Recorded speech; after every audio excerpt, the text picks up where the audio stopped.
question of how it's felt to, you know, be Folkpunkdad and be helpful in the way I've helped so many people. You know, I would really love if people just didn't have the need that I'm sort of fulfilling as this wholesome, encouraging parental figure. I guess my hope is that part of the role that social media can play is helping people become the people that they want to be or that they need.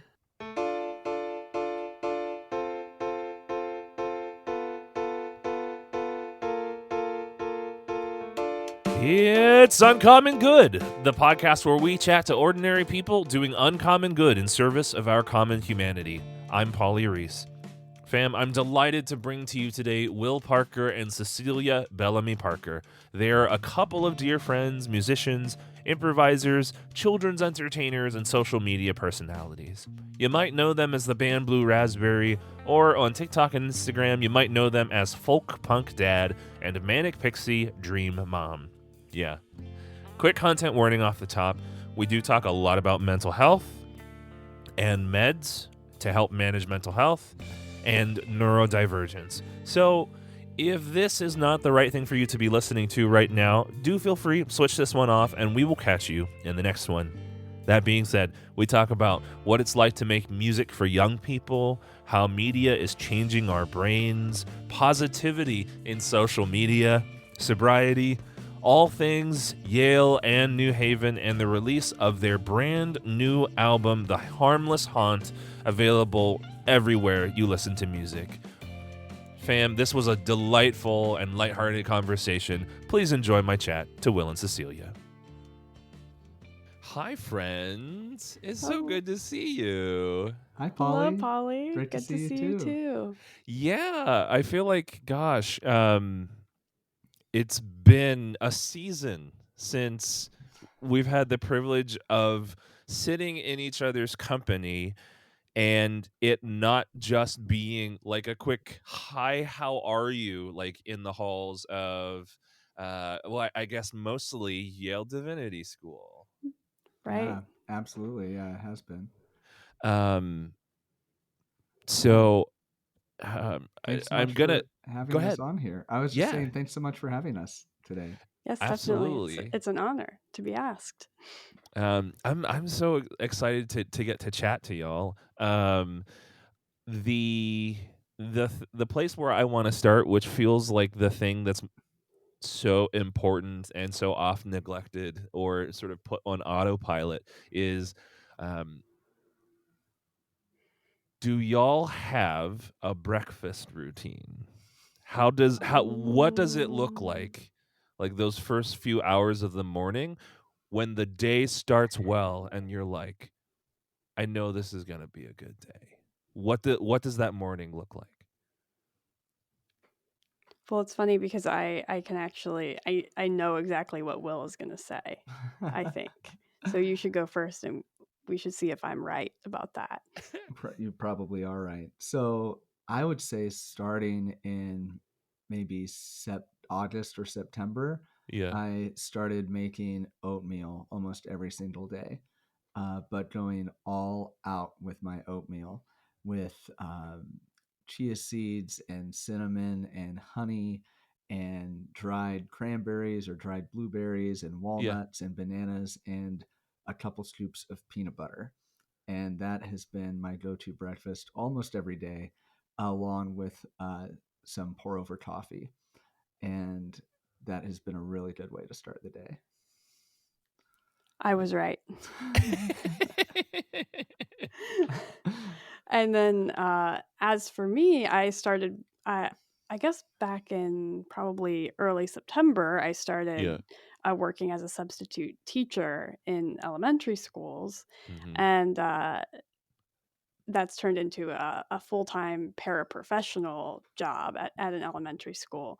But so Wow. I've been on the, elementary school schedule. And I've Yes. never been very good at feeding myself. That's like I'm good at many things, but that's something I'm not super great at and trying to get better at. So I'm in the phase right now of trying to figure out the hacks that work Yes. for me. And Yes. so one of them is having just like things that require very few steps that Yes. are easy and like and nutritious enough. So as nice as Will's oatmeal buffet is, like I would never be able to accomplish that on my own. Uh, so I have some, my protein bars, my Yeah. uh, listen, I'll rep Soylent, Soylent shakes, stuff like that, and Ah. but I also as far as routine, the routine element is more so with my tea because coffee is too much caffeine for me. So Yeah. I do black tea, especially Earl Grey. I love, and I'll wake up, put the kettle on, and I get my mug and I have all sorts of different mugs. We could talk about that later, but mugs and my mug and then like a to-go mug, and I get them Yeah. ready. And then Yeah. I go, do the first thing in my routine, come back, pour the water, go Mm-hmm. brush my teeth, come back, take the tea bags out and put the sugar in the milk. And it is very, that stays the same every single day, that Yeah. aspect. And just yeah, that ritual is like, and I drink the first cup as I'm getting ready and on the way to work, and then I have the Uh-huh. other cup in the Uh-huh. morning at work. And if I don't have that, it's gonna be a weird day. I would love to hear about the mugs. Yeah, well, yeah, we could talk about the mugs. We have very many mugs, most of which we've gotten from thrift stores. Many of them have cute animals on them. Um, Geese. we have Um, a wonderful Eeyore mug in the shape of Eeyore. mhm. Yep. Eh, Well, and yeah, I'm a major thrifter. That's something I think I sort of brought into your life, Will, and whether you Very like it or nice. not. And at first, it was like, uh-oh, we are collecting a lot of mugs. This is a little bit scary. And because I mean, they're usually $1, $2 at the thrift Right. store. And and so, I was thinking, okay, I need to not bring so many mugs home. But then your Folkpunkdad TikTok videos have evolved in such a way that you're doing a lot of Yes. these daily reminders where you've got your mug of coffee or tea and you've placed another mug in the foreground that looks Yeah. like the viewer's hot Yeah. beverage. And people love the mugs. We get so many comments about, I love that mug. I have that mug. My grandma had that mug. Like, oh my gosh, where is that mug?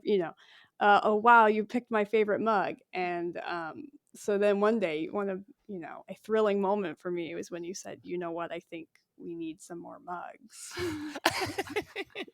And I said, say no more. Mugs are now we can jump to Punk Dad, but so mugs are now a tax write-off. Oh, So you true. know, you So know. this is true. this is now a business essential item. Yes. Totally right. Yep. That Yep. is a great point. um well, congratulations on the mug collection, and Thank you. also, I well, clearly because they're a business essential item, like then that means you don't have a problem. Exactly. Exactly. Yep. If you're good, well, and that's what That's a I'm also a great book mindset. collector in my thinking as well. I'm a book collector. I'm also autistic, so just cataloging Yeah. information is like I love to catalog information. So I thought, well, it's not a book collecting problem if I make a giant spreadsheet of all of the books that we have and make it available in the mutual aid groups so Yeah. people can come borrow books if they want, which I haven't done yet. I'm in the process of doing, but I like that. Yeah. You're pre-planning your benefactor stage of you are your own little lending library. You just don't need Yeah. to build like the little birdhouse out front of. Exactly. Just come into our actual house, Yeah. because the little house won't hold enough of our books. We just have an actual free library that's just our real house. Yeah. Here's a question. We know each other, the three of us from seminary. The two of you. I'm sure we'll get to it later, but the two of you found matrimonial bliss as a part of that. Has there been a weeding or culling of seminary textbooks, or are they all still present and at least marginally, if not substantially, relevant to your reading today? Good question. I don't think we've gotten rid of hardly any of them, as far as I know. Doubles, maybe, if we were both in the same class. That's and about it. yeah. Yeah. And yeah, held on to them, and with the thinking of these could come in handy in the future. Pretty much. Yeah. And I Yeah. mean, I have my side gig. I lead a Bible study at an Episcopal church. And so Sure. some of those things have come in handy for that. But then, yeah, I don't know. I mean, I sometimes will just read one of them, for funsies. I'm reading one that's women who are members of Abrahamic faiths, talking about why, like, their feminism and why they have chosen to remain involved in those faiths. And some of the, Wow. I think it's called Faithful and Feminist. It's a bunch of different, it's a anthology of a bunch of different women's like testimonials. So that's a very like seminary type book so sometimes I do just read those kinds of books for fun as well. And your side gig is a Bible study. So again, another write-off, and clearly not a problem. Yes. One of the things, since we're on the topic of reading and information, one of the things that I wonder, y'all have just this incredible, just bright and vivid, and colorful set of socials. Like I'll just say, like, Blueraspberry the band is just a super fun follow, as is Folkpunkdad. One of the things that I worry a little bit about as we move increasingly towards like social media and um, the way that we process information and content is attention span a little bit. Like Mm. I was not good at paying attention, like even before I got a Facebook account back in undergrad, and um do you feel that either in yourselves or people who are participating in your content? Yeah, absolutely. That's been something that's been at the forefront of my mind the last few months. I think really starting in September or October, I was really noticing myself getting more and more, I guess, addicted or dependent on my phone and on social media, and how much it was really affecting my attention and ability to pay attention. And I ended up reading a book that I really liked called Stolen Focus by Johann Hari, Mm, about how these corporations have intentionally hacked our attention mm, with the way the algorithms are designed, because these apps are free and we are the product, and they are, selling our information to companies. The incentive for these algorithms is to keep us on these apps for as long as possible.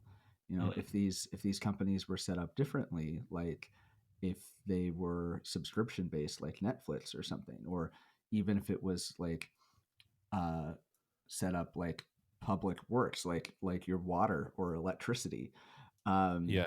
then the incentive for the company would not be to keep you on the app for as long as possible, but to actually serve the customer's needs of whatever they want, Mm. of how long they want to use the app or whatever. So um, that was an interesting process for me of recognizing the collective issue, because it's so often hyper individualized of like, you need to fix your attention problem because you're addicted to your phone and that's your fault, when really there's only so much you can do by Mm. yourself. And it is important to do what we can as individuals to heal our attention and to um, make what changes we can to heal our attention. And the book, offered some suggestions, but it was also very clear with like, you, you like, people can't fix this problem on our own. Like, we need a Yeah. actual movement in order to make something change on a societal level. Is that this change at a societal level? This is something that really fascinates me. And I don't mean to zoom by all of that, because that's important. But Mm, I do want to zero in on this, since we've already been talking about it a little bit. Before we flip the mics on, we were all lamenting how, like, it's the middle of January when we're recording, end of the January 7. Y'all are in New Haven. I'm in Philly. It is. We were saying that it is cold relative to the weather that we've had earlier in the season. Uh, Mm-hmm. but I'm a snowbird. I, Mm-hmm. I I miss the snow. I know that y'all are in a place where snow is common. And we were talking about climate change a little bit. The notion of personal responsibility for growth versus the responsibility of society to, I don't know, to to to help ourselves be whole. I don't even know if we can help ourselves be whole. Like, Mm-hmm. I just want to spend a little bit of time noodling into like the deep end of this a bit. Mm-hmm. Like, how do we how do how do we live as people and balance all of that? mhm, Is Mm-hmm. it mhm, something that we can even balance? mhm, Yeah. mhm, Um, well, yeah. Wow, what a question. I think, and I think about this a lot. I think Yeah. you think about that a lot as well. Well, um, but I also think about this in as a paraprofessional in a school. I think Yeah. about this a lot too with the students that I work with. I most of whom are or are diagnosed or are likely neurodivergent in some way. Yeah. There's a lot of that tends to be a lot of the struggle, not with the kids but with the other adults in the room, is like, well, what is this child's responsibility and what Mm. is the school's what is the school's responsibility, the teacher's responsibility, other students responsibility. And it's something that is a struggle for me, Yeah. is how much responsibility I think gets placed on the individual, like being the student in this case, who for me, they're 5 years old. It's Yeah. like, well, okay, so we're saying, okay, they need to do this, they need to do that, they need to stop doing this or that. But what is the teacher going to do differently? Yeah. What are we going to teach the other students to do differently? What are we going to, you know, uh, what are we going to ask everyone else to do, or are we just going to ask the individual to do things? And I think that's where I think that's where I've been thinking about that the most. Yeah. But yeah, I definitely see that dilemma everywhere else as well: climate change, social media use, the food we eat, the clothes we buy, like it's yeah, I don't know. Maybe I'll think of a cap to that in a minute, but go ahead. Go ahead, Will. Yeah, I think there's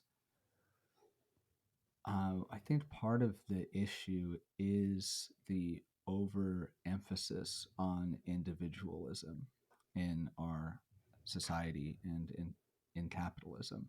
Mm-hmm. Um, and the um, I think that I think our society has a tendency to hyper individualize um, problems.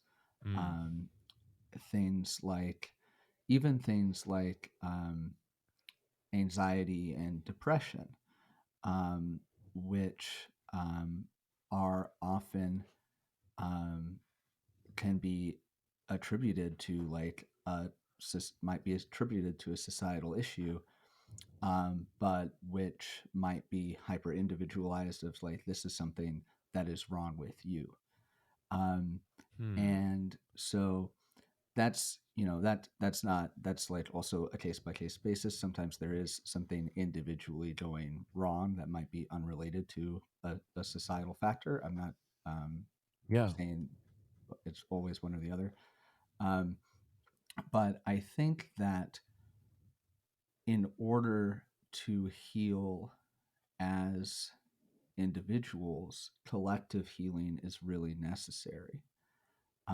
I think in order to be a whole human, we also have to have whole relationships. We have to have whole community, or we at least have to have um, a community that is in the process of seeking wholeness together.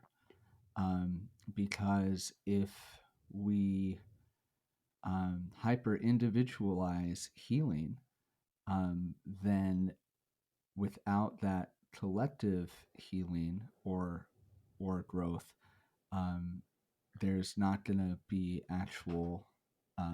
I don't think there's going to be like completion with that, or it's going to be less effective. Like I think for me, a lot of what's been most healing in my life has been things related to community and connection, um, with community. And there, that's not to deny the importance of fostering a relationship with myself and taking care of myself and Sure. Sure. those aspects too, because that has been really essential for me in being a part of those communities. Um, but I think um, that what I would like to see is more of an emphasis on collective care. I Mm. think everyone knows self care is important at this point. And self care is still a challenge, and self care Yeah. is still important. And I would love to see more emphasis on collective care. And how does collective Mm. care Mm. actually maybe even make some of what we think self care is about less essential, because of us having more community support. Mm. Okay. So there's a good there are a couple of good questions that I want to lean into there. Uh, um, the first thing is thinking about defining terms a little bit. Um, I do get the sense that the language of self care is very ubiquitous. We have entire industries of holistic wellness that are built around that are designed to produce commerce on the basis of an idea that seems I don't know how it seems, but um,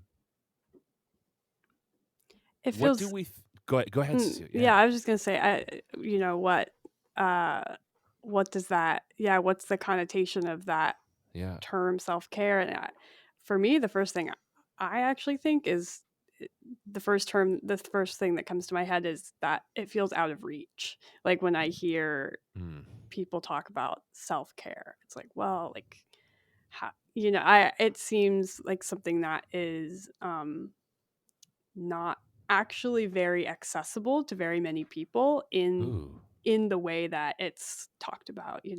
Take a bubble bath, eat, have a smoothie, get a massage. Well, like what if you have to, work, 2 or 3 jobs? Like what if you have kids? Uh-huh. What if so many things? There are so many um things that make like the industry of self-care um unaccessible. Yeah. um and I also think there tends to be something that goes along with self-care, and I wonder if it's that word self is a sort of, this goes into what you were saying, Will, like a very kind of individualized, like, well, you need to figure it out. And I think it Mm-hmm. tends to go towards that sort of individualized kind of bootstrap mindset, like, Yeah. well, I can take care of myself and I Mm. can fix my issue through sheer force of will, and um, through sheer force of will. And so, I think when I think of self-care, I sort of think, wow, it feels somewhat inaccessible. And I wonder what more accessible forms of self-care could could look like or could be. Does it feel inaccessible because the definition is not real? The definition of self care is not realistic, or because we, um, or because we're just not getting it, the real essence of what self care is, or is it a mix of the two, or is it none of the above? I was just going to say one. This kind of relates to the another thought I was having, which is that I do also kind of think in the larger self. Is it a self problem or a society problem? Yeah. I think something that I was going to add to that piece of it was, I also think we worry about things sometimes that maybe we don't need to worry as much about. Like, I actually think that social media use, for example, I mean, people can definitely become addicted to social media. Yeah. There are lots of downsides to social media, Sure. negative impacts on mental health, et cetera, et cetera. But also, if maybe I'm spending more of my free time than I would like to be on social media, that's maybe something, okay, maybe I would like to change that. But I also don't think that is something that signifies, the downfall of society, which I feel like I hear sometimes people talk about things like our shortening attention span as like Mm.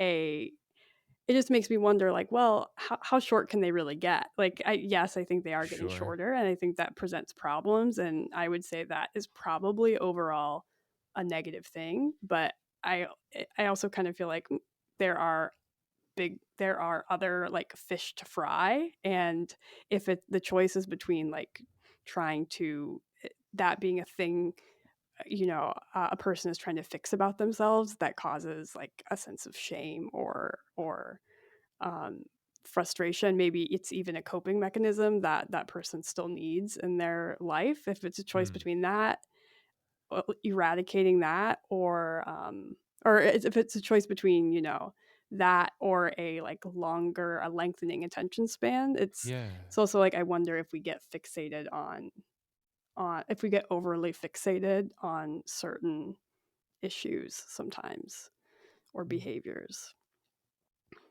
Oh, and I was going to tie that back in to it was Yeah. what is the why is self-care inaccessible? And I forget the options that you gave, but it's I think I was just going to tie that in with like there's also something. Yeah, I just keep thinking about shame too, and Yeah. I think shame is something that blocks us from taking better care of ourselves just in general.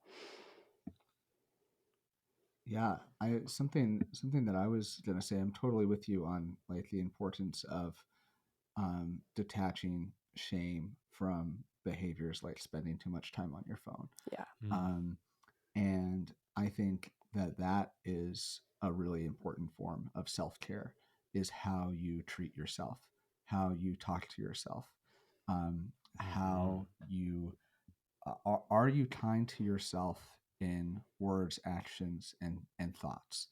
And I think self-care a lot of the times can look like self-compassion, self-kindness, um, and self-forgiveness. You know, those totally. things. It doesn't have to look like taking a bubble bath and getting a massage and drinking a smoothie. You know, although I love doing all those things. um, and the one of the things that came to mind for me, you know, around this like definition of self-care, collective care, what is it? Sure. How do we navigate it? What's the difference? I think for me, another important aspect of self-care is having the willingness to be cared for by others. Mm. Um, and I think that if you are going about seeking commu- community care or collective care Uh-huh. as a goal, it is absolutely vital that you are seeing yourself as a part of that community that you are taking care of. Yeah. And therefore, it is also self care. Yeah. But if you are going about community and collective care and you're not including yourself as someone who's also being taken care of, Mm. and you might be going in with more of a savior complex or more of um, a just an attitude of I'm not as important as you know my job of taking care of everyone else, Mm-hmm. and going in with an attitude of not asking others for help, then that's an example of it not being self-care and also actually neglecting true collective care Mm. because of not seeing yourself as a part of the collective that you're caring for. Um, so that's what came to mind for me. What you just sparked something in me. There are we're talking about the talking about the nature of self care and the self and the question of self care versus communal care. There are three words that it's bringing to mind, and I think might help us sort of tease out the difference. And that is, and they all have to do with language that we use around, language that we use around self care. And that is, the first word is privacy.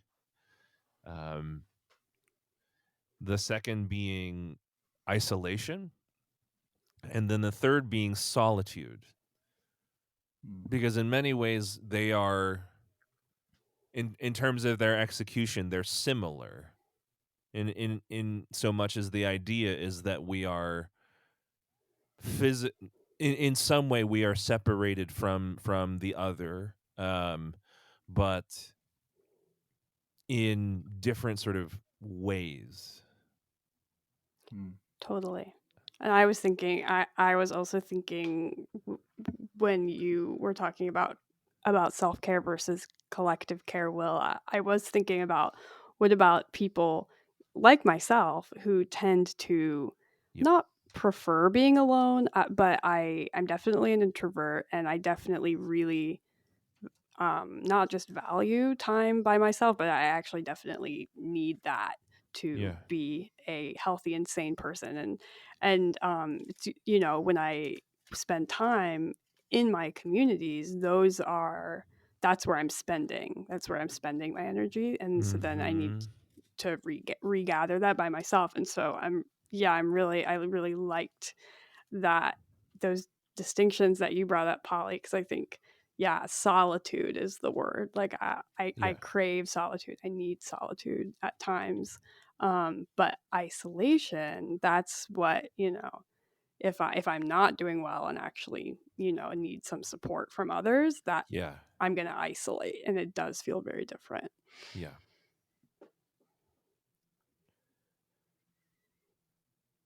I I'm thinking now, what's sort of come back around to me in our conversation. It strikes me that, Cecilia, you as as a paraprofessional, Mm-hmm. then, um, Will, I know more of the work that you do with Blueraspberry, with Folkpunkdad, um, but this notion of how we deal with the phenomenon of being alone with children, when Mm. children have the experience of and of those, of any number of those three, words that we use to describe the experience of being alone, and their shades Mm. of content, their shades of meaning. Thinking about the career work, the service, if we were to move it in a spiritual sense, the ministry that y'all do with, among, to, Mm. for children. um I I just want to dig in more. What are y'all seeing? How the experience of, how do you see Mm.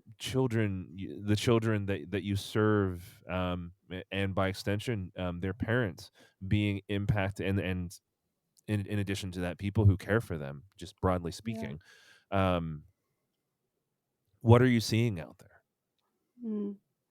Well, and I'll just add too that I feel like a lot of the people who follow our, even, Blue Raspberry, and definitely Folkpunkdad, like there are a lot of um, teenagers there, Yeah. and like as well. So, you Mm. know, Will is also a children's musician. That's another thing that you do. But even with, I think, even like Folkpunkdad and Blue Raspberry is still, uh, there's stuff to mine there as well, um,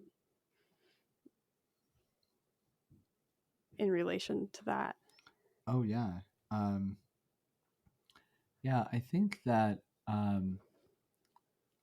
the pandemic, had an effect that we'll never be able to fully measure on kids, Mm. and the effects of like not being in school, um, and on adults too. The isolation that many of us experienced. Sure.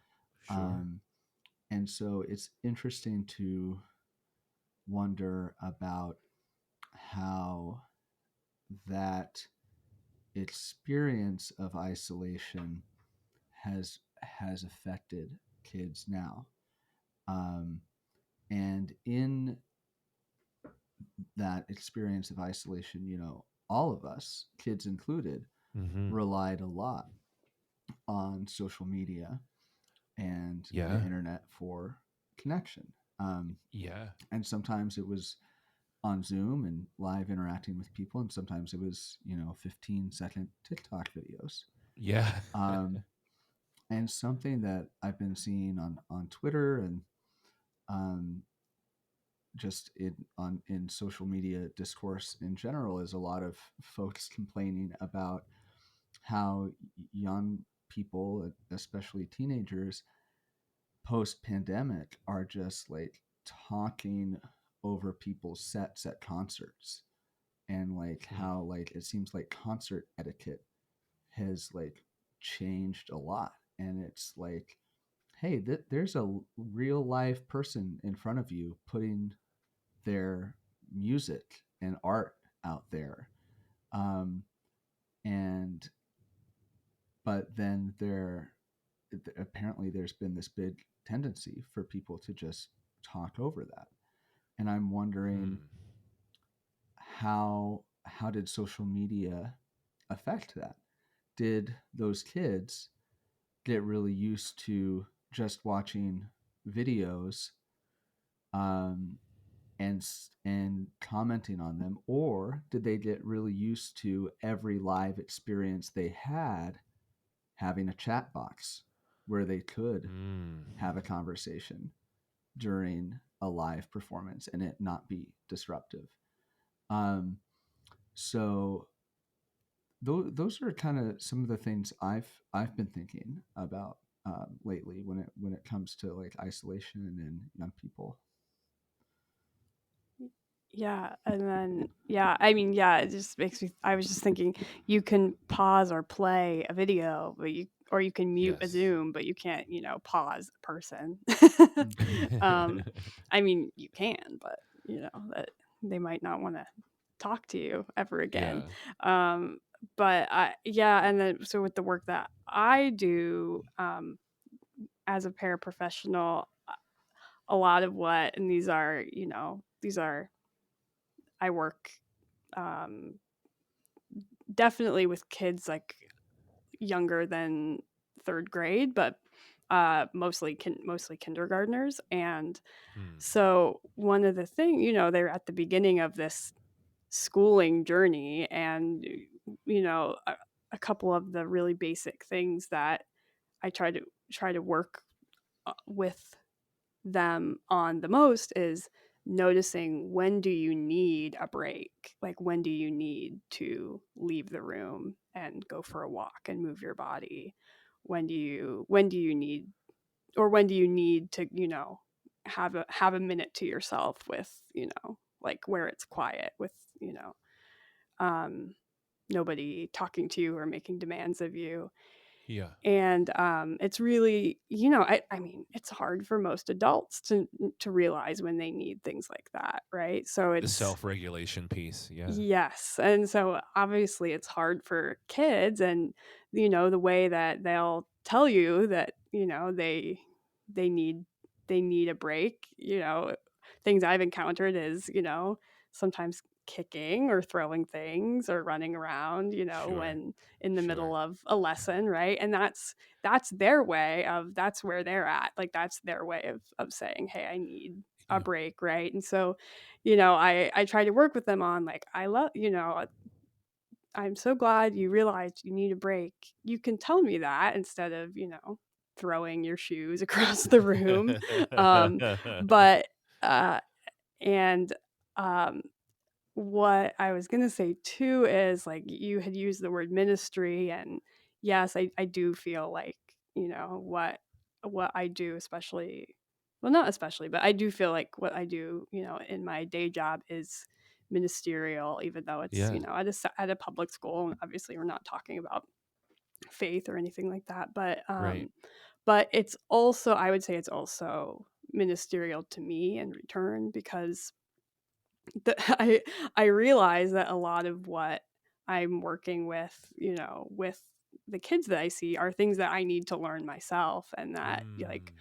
oh wow, like, when, like, do I need a break right now? I might be like at home or like out, in public doing something, and I notice, like, oh, maybe I need to go for a walk, because I'm not throwing my shoes across the room, right? Because I learned from a young age that would not be met well. But maybe, there's something, maybe I'm, metaphorically throwing my shoes, you know uh and like, oh, maybe, yeah, maybe I need a break, or maybe I need to go take a deep breath, um or maybe I need to remind myself that, this is a little problem, not a big problem, and it's going to be okay. Like, other Yeah. things I say, to kids, um, all day, every day.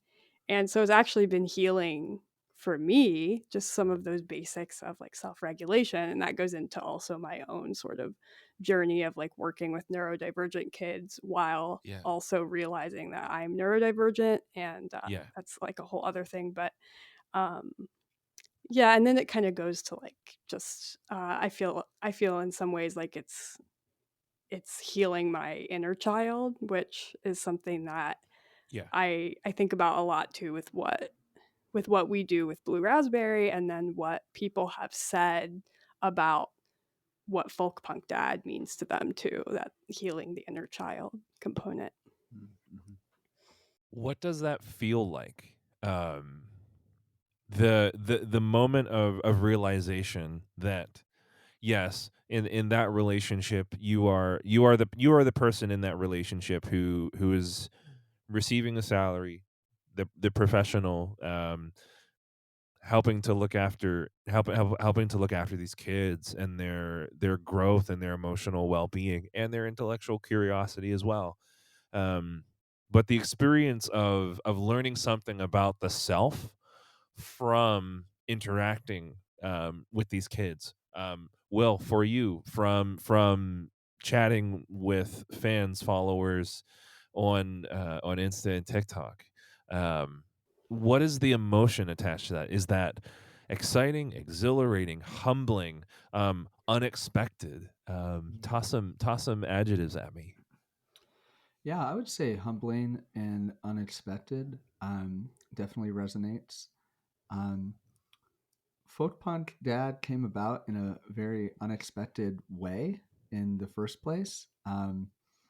I did not, it wasn't some pre planned thing. Um, I was getting ready to graduate from divinity school and knew I wanted to put renewed energy into my music for adults and teenagers. And I wasn't very excited about TikTok and reluctant to uh, make an account for my music. But I thought, well, I just want this music to be everywhere. That just makes Yeah. sense, right? I should just put it on every social media platform in existence. So Yeah. I downloaded the app and I uploaded one video of one song. And then Cecilia um, said, I think that day or the next day, you should be Folkpunkdad on TikTok. And we were both fans of your Korean dad, who Yeah. innovated the format that many people have spun off of now. Yep. I was very touched when Nick Cho, Korean dad, made a tweet about all the spin-offs and said I was his favorite. So that was like a That was, big yeah. deal. That was an honor. Yeah, you are But Korean dad approved. Korean dad Yes. approved.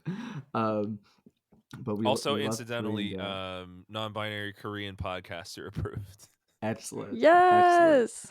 Um, and so I said to Cecilia, "You're right. I should be Folkpunkdad on TikTok."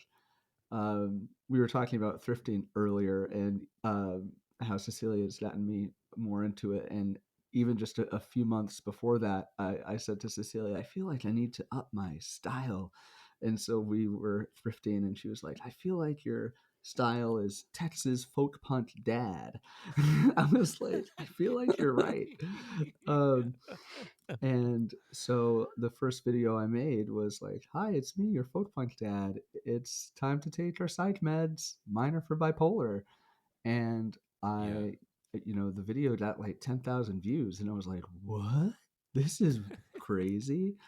And then I just started making more of these videos where really it was just me being myself, imagining the viewer on the other side, just trying to be uh, helpful and wholesome and encouraging, and talk about things like mental health and recovery. And Yeah. I was really um, blown away by the responses of how many people talked about how much the videos have helped them, and how the videos have helped them get through dark times. Yeah. And it's been um, yeah, just rather amazing of how helpful it's been to people. Something just occurred to me in this moment, which you know, you your dad passed away, well, from cancer about 4 years ago around Christmas time, and thinking about you starting Folkpunkdad and what you may have learned from you know um, the Yeah. young people who follow you, it made me wonder if you have ever thought about whether there is a reparative aspect for you, and the fact like with the fact that your dad has passed away, but but now you are sort of um, fathering in a certain sense other young people, and your father, both of your parents were Episcopal priests, and you're not you're not a priest, but you are ministering to people. Yeah, I've actually thought about that quite a bit, and often sometimes when people tell me how helpful the videos have been since their father passed away, sometimes I'll mention that, I know it's hard to lose a parent, and that my father has passed away too, and how folk punk dad for me, part of my aim Yeah. is to share the love and compassion and encouragement and comfort and patience with others that my dad shared with me, because Mm. my dad was a very exceptional dad. I was very, very, very lucky, very fortunate. And to me, Folkpunkdad does feel like um, a legacy from him Mm. in many ways, which is really special. And yeah, so I actually do think about that quite a bit. Would you tell us a little bit more about your dad? Absolutely. So my dad was, um, in some ways, I was a lot like my dad, and in other ways, I wasn't very much like my dad. In the ways I was like my dad, he had a very goofy sense of humor. He was a musician. He played piano and harmonica. He wrote songs back when he was in high school and college, and then later in life discovered a, a deep love of poetry and wrote amazing poems. He was an amazing priest and pastor, and Mm. really made a huge difference in a lot of people's lives. And after he passed, just a ton of people told me so many different stories of how much he had helped them in Mm. their lives. He was very encouraging, very patient, almost too patient at times, maybe. um, he was also an introvert. He also was very conscientious and very mindful of every word he said, and not very sort of took his time with everything. Not not impulsive. I'm more like a little more chaotic, a little less conscientious, a little more Mm. impulsive, a little more like my mom in that way. Um, that's not a that's not a diss to my mom. My mom's awesome. But she would say the same thing. Sure. The My dad also loved jazz music. He loved cycling. He would ride uh, his bicycle for long, long distances. My brothers and I would do that too with him in high school. It was very fun. Um, Yeah. 40, 60, 80-mile bike rides. Um, and yeah, he was a great dad. Thank you. Um, yeah, as we're talking, we're revolving in this conversation around the work of children, and by extension, the inner child, and I think reparenting. maybe the language that feels right, reparenting the inner child, and Mhm. presumably the reparenting that will need to be done of all of the inner children that were who are real children now, as we start to begin to observe the pandemic impacts, I suspect. Mm-hmm. Yeah. Um, so thank you so much for sharing that story with us. Something I've thought about during this conversation, and the question of how it's felt to be Folkpunkdad and be helpful in the way I've helped so many people, is how much I wish that what I'm doing, um, I would love if there was not a need for it. I would really love Mm, if people just didn't have the need that I'm sort of fulfilling as this wholesome, encouraging parental figure in a way, because and that, and I just mean that to say is I think that um, there is a ton of value in the work that I do, and I do often find myself wishing like I could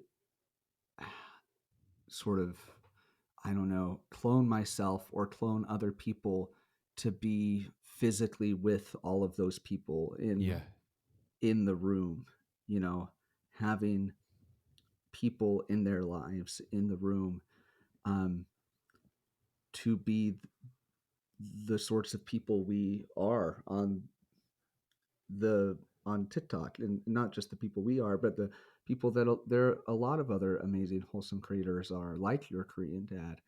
Um, and I guess my hope is that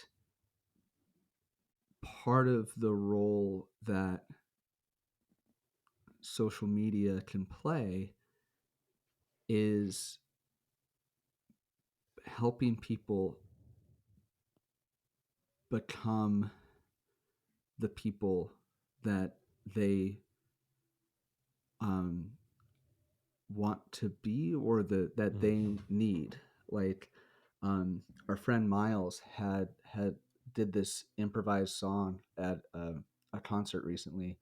Um, his name's Miles Bullen, and he's this amazing artist and musician. And he did this improv about how he wished he could time travel back to when his family was younger, and he could be like a helpful, sober role model for His his grandfather, I think. grandfather, yeah, or something like that. And so I guess I would my hope is that, like, by modeling, you know, kindness and compassion and these things that people do find helpful, maybe in some small way people can also be the people they need for others. And I hope what I'm trying to say is coming across. Yeah, I think so. You can spread that. Hopefully, that can spread. since it is January, there's this piece of dry January. What does that feel like? The notion of a hashtag, since we're on the topic of social media a little bit, of voluntary sobriety. Is that even sobriety? Like, muse with me on that a little bit. I actually think that dry January and the sober curious movement is Mm, a really positive thing, all in all. um, I have some friends that did it in a few years ago, partially inspired, they told me, by my recovery, yeah. and neither of them were drinking alcoholically. But they were partying, Sure. they were drinking a lot socially, and decided to do dry January. And then they both said, hey, what if we didn't drink for a while? Or what if we decided to not drink if we, or like let's only drink if we really, really think alcohol might make the situation better. And both of them stayed like totally sober for, I think, at least a year or a year and a half, Yeah. just out of sort of curiosity. Um, and then they both went back to it. But they both told me that their relationship with alcohol had totally changed, Mm. and that they felt that they were much more uh, responsible, less sort of dependent on it for using it as a social lubricant, um, and those sorts of things. So I think that a lot of good can come from non-alcoholics who want to try not drinking and seeing what that's like. Mm. And then you might even have someone who maybe doesn't consider themselves alcoholic, who tries something like dry January and is like, oh wow, this is actually really probably what I should keep doing. So I'm curious how many people in dry January actually keep it going. I don't really have a follow up. I'm just sort of taking that in. Pregnant pauses don't do well in a primarily audio format, so there will probably be some editing around this. I would like to jump us back to Blue Raspberry a bit, and I would love to hear a little bit of the origin story of the work. Well, I don't think we had uh, planned to have a band from the start. Well, I know I didn't. Maybe you might actually have planned to have a band with me from the start, Will. But Maybe subconsciously.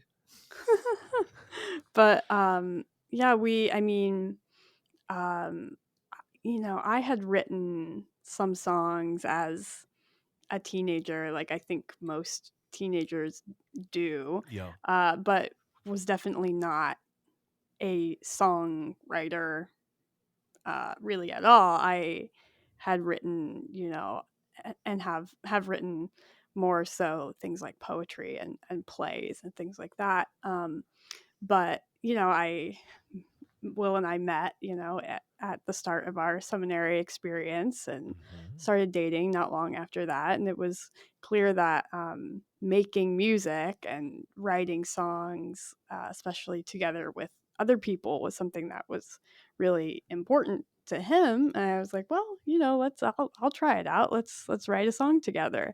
And so I think my brain is not a part of my heart, that's actually the single that I don't know Yeah. exactly when this is going to drop, but that single came out on January, or was it The single came out on December 30th. December 30th? And so that was the first song we ever wrote together in its entirety.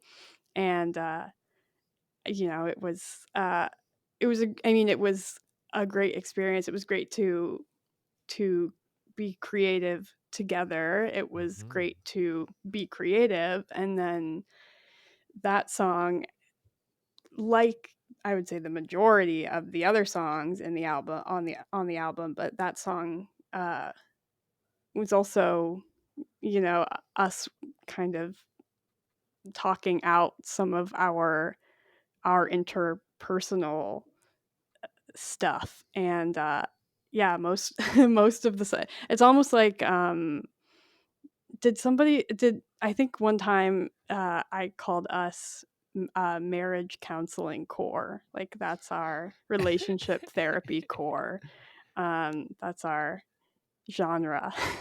I've described us as if Kimya Dawson, uh, I didn't say that correctly. If Kimya Dawson and Adam Green from the Moldy Peaches had worked out their relationships issues in therapy or something like that, like wholesome moldy peaches or something. Yeah. Yeah. So that's and Or yeah, their mental health issues in therapy is what I meant to say. yeah, and so I think quite a few of the, that my brain is not a part of my heart is sort of came about as, we were talking about how I think I think specifically it came about.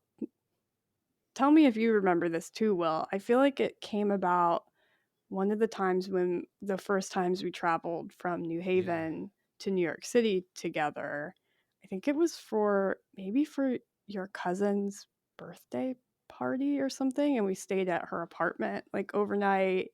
And I feel like there was some kind of either because I also have OCD, which created um, a lot of the conflict that existed in our relationship, like in the first kind of chunk of it. Therapy has been really successful for that, but I think I was having some challenges based on that, and you might have been having some challenges based on your bipolar, and it was kind of a situation where we were kind of both uh, experiencing some of those things at the same time, and maybe because of what was going on with the other person. And I think that is when the seedlings of that song started. Do you remember that? Um, I think I'd forgotten that it might have been tied to that weekend in New York, but that sounds totally possible, plausible. Yeah, Yeah, that's kind of what I remember. sounds right. I think the timing would be right. Yeah. Yeah. There's, Under My Skin is also sort of that song is sort of about the anxiety, the OCD sort of Mm. intrusive thoughts that I had after we were engaged. Um, Dances with Demons. It's sort of a slightly clearer allegory based on that idea that like you should befriend your demons. So it's sort of like Mm. we're befriending each other's demons, sort of in that song. Um, and Yeah, it's kind of interesting how a lot of those songs are pretty clearly us working out some sort of issue. And yeah, it's also been really affirming and rewarding to hear how those songs have helped other people in navigating their own relationships, especially when both partners have mental illnesses. Yeah. Um, and that's our hope for those too, is that the songs are as helpful for other people as they've been for us. You kind of answered my next question, but I was wondering if you were seeing a similar vibe from people who are Blueraspberry fans, as you see from Folkpunkdad fans. But I suspect you've given me a pretty clear answer. Um, I wonder if you can muse for me a bit. How does it feel to, as you say, to have some of the artistically styled, but still the working out of some of the more tender moments of marriage life, um, to be artistically available, like to the Mm. world. Like, Mm. what does it feel like to express that level of art personal vulnerability in an artistic medium?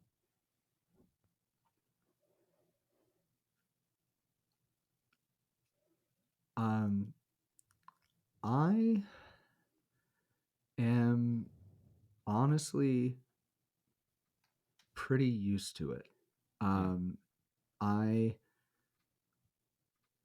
pretty early on in my sobriety, so this is almost 11 years ago now, started being fairly open about it.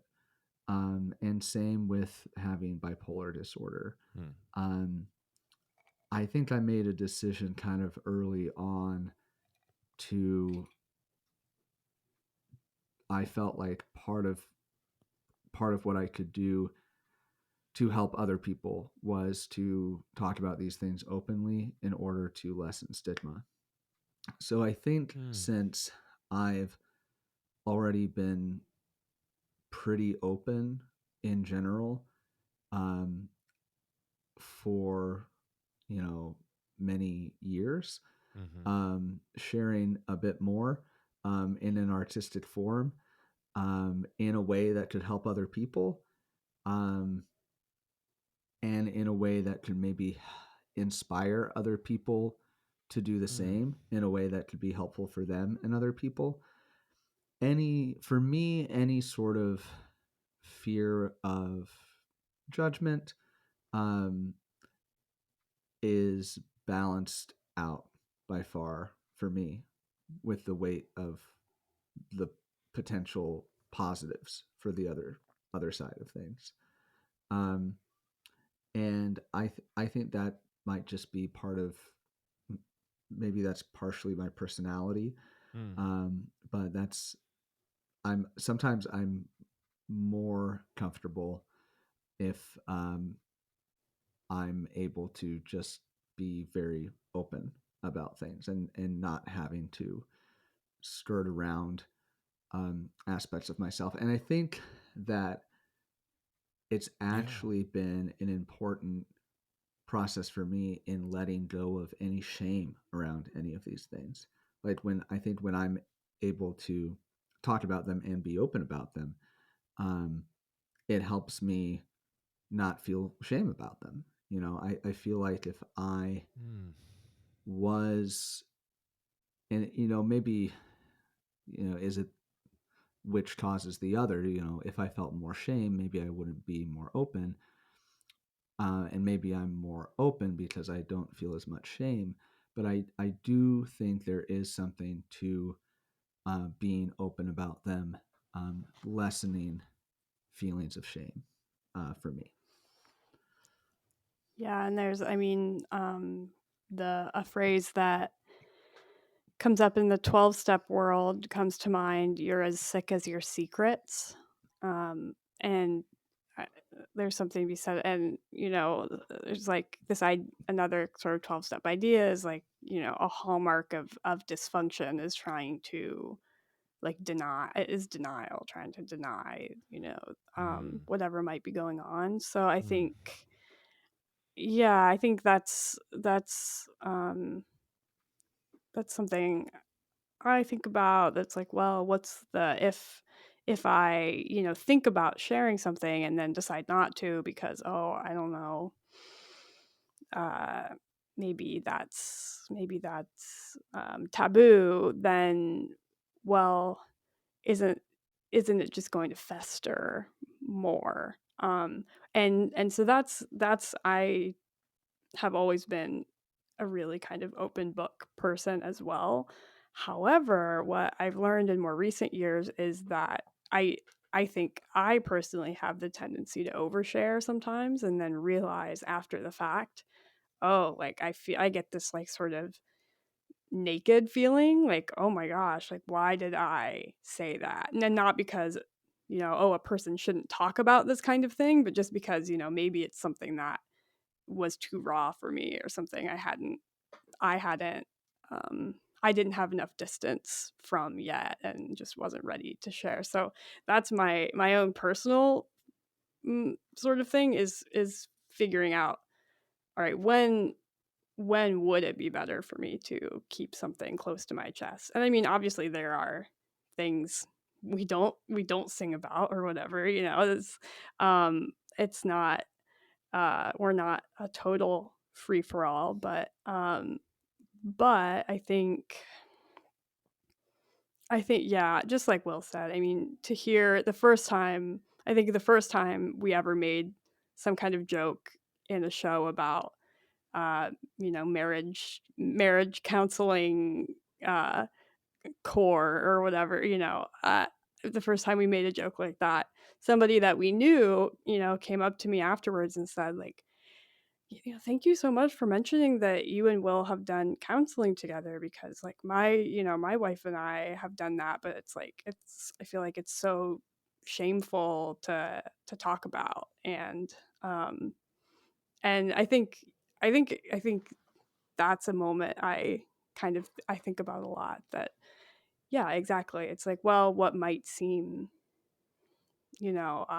awkward to talk about or sing about, that's probably the exact thing that somebody has been waiting to hear from somebody else, and that will give them, I mean, I've felt that before from, things that other people have said or done, that feeling of, oh wow, like, I'm not alone, it's okay because this person has experienced this thing as well. And so, yeah, the idea that we might be providing that for somebody else sort of counterbalances for me, any sense of, oh, this might be awkward to The share. discomfort of it, yeah.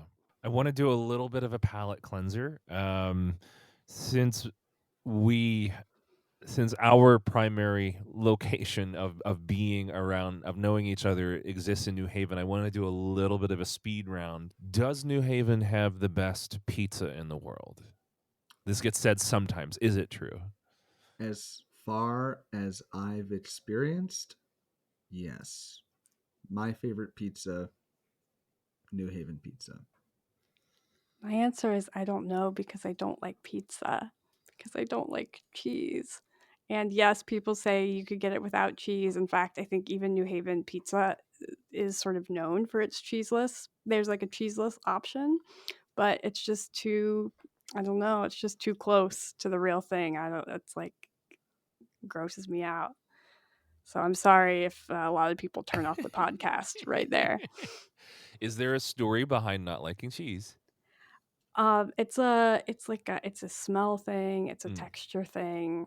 Just, I don't know, the way it gets goopy when it's melted. Ugh. You have to like melty cheese to like pizza. This is a very true thing. Yeah. Where's the best place to go hiking to be outside in New Haven? Well, we just moved to Westville. Yeah. And so the best place to hike for us is West Rock, because it's right there Yeah. and it's beautiful and it's a great view. I agree with that. And it's also one of the few places that we've actually hiked. So there might be other better places. But We'll tell you about our mental health and our relationship, but don't tell them we don't go hiking regularly. Just kidding. One of my favorite places out in Westville, besides the drive-through ice cream stand, is the Little Mercantile, Strange Ways. Yeah. What is the most interesting thing that you've purchased from Strange Ways? Oh, well, before we answer that question, you should know Strange Ways has upgraded and expanded, and they have a much larger location now, um, which is close to downtown. Before before we talk more about Strange Ways, and what we found there, our Blueraspberry album release show is actually going to be at Strange Ways, their new location, on um, Saturday, January 21st. So Yeah. we've already done one concert there back in December. It's a great space for shows. And so we're excited to play there again. But the new location is definitely worth checking out next time you're in New Haven. What's the best thing you've ever found at Strange Ways, Cecilia? Oh boy, I like everything. Let's see. Yeah. Oh, you go first. Oh, I found your mushroom purse at Strange Ways. Oh yeah. It's like the softest thing I've ever touched. Yeah, I got this fuzzy purse with a mushroom on it for my birthday from Will, and that was So from Strange soft. Ways. It's like It's a walking really good around answer. with a stuffy or a pillow around your arm. Yeah. Well, and I got you your hat that you're wearing right now Yeah. from Strange Ways. It Also, says death before decaf. I feel like also it was the sticker that I have of a possum that's screaming, that says internally screaming on it. Was that one from Strange Ways? Yes. Yeah. So like the internally screaming possum sticker. all sorts of, yeah, I very much vibe with that place. I want to paint a picture for the New Haven uninitiated. Strange Ways to me, tell me if I'm close, feels like what I wish Spencer Gifts were if the stuff was actually high quality and were ethically sourced. Yes. Yeah. Yeah. Very, like, you can get your also very like queer friendly too, which is great. I think they have things like in the new space that's larger. I think they've had like a queer dating mixer as well and things. They do it. Yeah, it's. I mean, you can get your pride flags there. You can get your pronoun buttons there. You can get. But then you can also get, a sticker of a possum that's saying internally screaming, um, and uh, yeah, all sorts of patches. Patches, pins, stickers, shirts, hats, pillows, candles, Yeah. and it's all delightful. There's like funny stuff, cute stuff, topical stuff, and candles. Good vibes. Amazing. Last New Haven question. Where is the best place? This is a Yale question, not so much a New Haven question. What is the best place to read or study at Yale?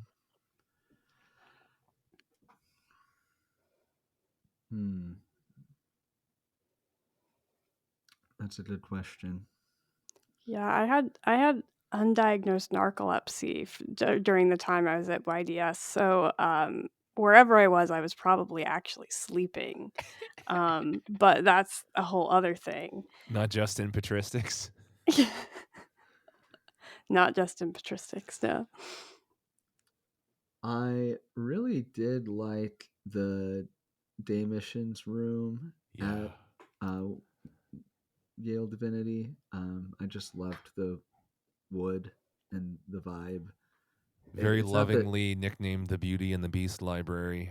yeah, Oh, very much yeah, like that. definitely. So it doesn't have the coziest chairs, but it, as far as just the, like, what I could see around me, that was one of my favorite spots, and it was also close to me, so I often would just study in places, near where I lived, and I lived very close to campus, so I was often just around the Yale Divinity area.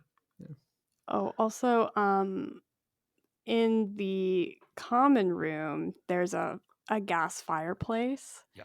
And so there was one finals period where pretty much every day I would just park not in the chairs next to the gas fireplace, but actually just right in front of the fireplace, like as close as I could safely get.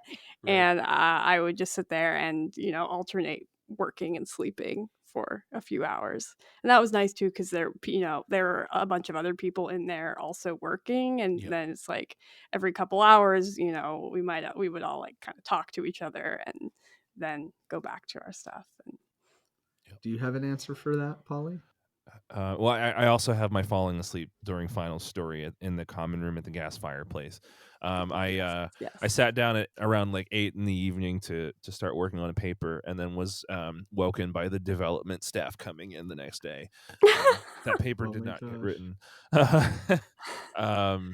We got extensions on that. Yeah, I was gonna say bountiful extensions. Bountiful extensions for everybody exist. The main library, just going up as high as one could go and find exactly the same as the day library, but much more industrial and dark, and feeling straight out of like that library scene from Ghostbusters. That like something's gonna come flying from the stacks with the handle that you crank. Just sitting in one of those carols and grinding out the papers. At least at the time that I left my last semester, I also wrote 40 pages in a cafe out in West Haven. Like there was in 2018 there was a brand new cafe that opened. I hope they're still there post pandemic, but they had like these sweeping, very sort of like farmhousey, like New England farmhouse views of the sound. So you're just sort of sitting there and drinking a coffee, and it was April, so like the windows are open, and you have the smell of the salt air as you're furiously trying to write 40 pages of queer theology final. Yeah. What cafe was that? It was Prospect Beach House. Beautiful, yeah, beautiful place to sit and write a paper. Nice. And when you need that sort of like self regulation rest break to just like walk across the street and like dip your feet like into the sounds, and head right back. Wow. That sounds great. So shout out to Prospect Beach. They've got an active Google Maps pin. So congratulations on surviving the pandemic, friends. Yeah. Yeah. And if I'll be back next time that I'm there. Thank you so much for the New Haven nostalgia enjoyment for me. Yeah. Little treat for our New Haven friends. Um, Yeah. I'm so grateful for the time, just the entire time that you spent with us, and we are here at the top of our time. So there's just one question to ask the two of you, the same question that we ask everybody as we're closing, and that question is, what do you want the world to look like when you're done with it? Mm.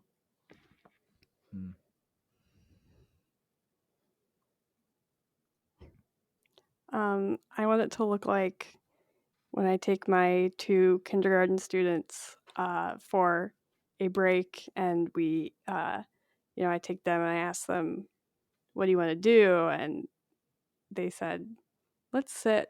The school mascot is a dog. They said, "Let's sit on this picture of the dog and pretend to be dogs." And so then we did, and we, barked and then translated, ruff, ruff, ruff. That means let's, go down the ramp in the hallway. Yeah. Ruff, ruff. That means okay. And, we pretended to be dogs and took a walk and came back to class. I think somehow that's my answer, like that we can play together and imagine together and feel safe, and that all people could feel safe enough to do that.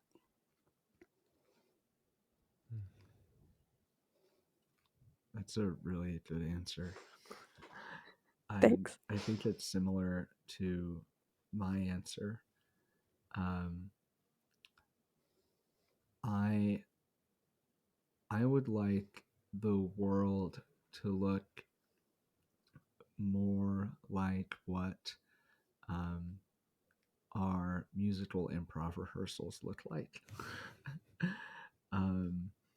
And we had musical improv rehearsal this morning, where we gather together and eat bagels and drink coffee and tea and check in and see how everyone's doing, and then we'll often start with a meditation, or maybe even talk about some sort of it's a group that also practices spiritual reflection, so we might someone might bring up like something that we want to reflect on during rehearsal, connected to spirituality and improv, something like grace or something like that. And then we warm up and do some very silly but very fun warm ups. And then we improvise, essentially improvise a musical where we are playing, where we are trusting each other, where we are using our imaginations, where we are supporting one another, where we are having fun and delighting and being present, and then afterwards, reflecting more, sometimes doing what we call a circle jam, where we just sit in a circle and one person strums an instrument and everyone just shares anything. They might talk, other people might talk, people might start making sound effects, then we might start singing something. We'll often end up finding a chorus together that somehow synthesizes what we just talked about. And my friend Lars, after our last show, said something like, I want to say, don't you feel more human now after doing all of this? And there's something about all of that, the way like we connect with each other, the way we play, the way we support one another, the trust we build, the camaraderie, the but also the reflection on how these practices of attention and support can be fulfilling spiritually. And so part of my hope with doing groups like that is to create microcosms of the world that I want to see. And I think expanding that out, I would like to see a world with more compassion, more trust, more paying attention to one another, more play, more imagination, more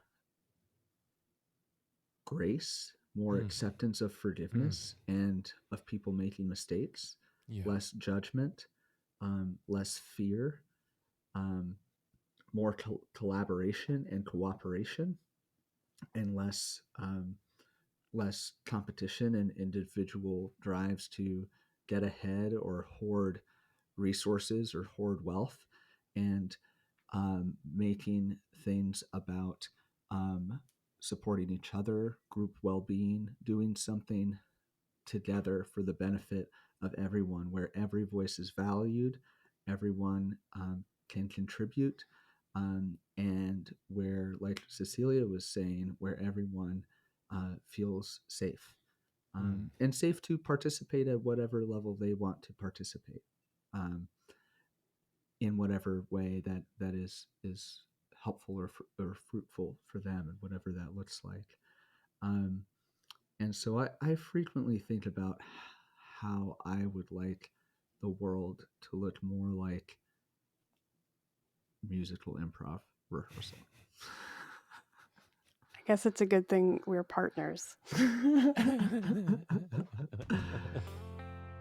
My thanks to Cecilia and Will. You can listen to Blueraspberry's new album, The Harmless Haunt, everywhere you listen to music. Check out their website, blueraspberrytheband.com, and follow them on Instagram, TikTok, and YouTube. Also, you can follow the adventures of Folkpunkdad and Manic Pixie Dream Mom on Instagram and TikTok. Thank you so much for tuning in to Uncommon Good with Pauli Reese. This program is produced in Southwest Philadelphia on the unceded land of the Lenni Lenape tribe and the Black Bottom community. If you enjoyed listening to the show, thank you. Please support the show by leaving us a 5-star review and a comment, and subscribing wherever you listen to podcasts. It really does help people find us. Uncommon Good is also available on YouTube, TikTok, and Instagram at Uncommon Good Pod. Follow us there for closed captioned video content and more goodies. We love questions and feedback. You can send us a DM on social media or an email at uncommongoodpod@gmail.com. Thank you so much for listening. Until next time, wishing you every uncommon good, to do your uncommon good, to be the uncommon good.